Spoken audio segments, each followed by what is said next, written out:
So here we are, we're back on this Toyota Prius. This is one of many videos. And remember, this takes anywhere from 420 to 480 grams. And I have just recovered 450 grams.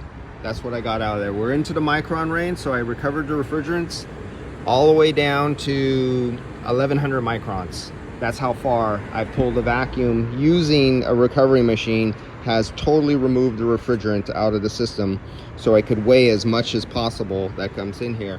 And it comes to, it looks like it's hovering between 360, 350. And our minimum amount we should have in here by our sticker says 420 all the way up to 480. And I just noticed, god dang it, my phone was in the wrong direction. So you guys are gonna get a messed up video because I am not retaking this again. And so we're finished with the recovery process. Now I'm going to hook up the vacuum and we'll go from there, and then I'll recharge it.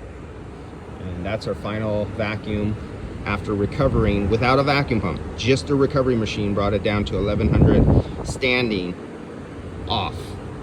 All right.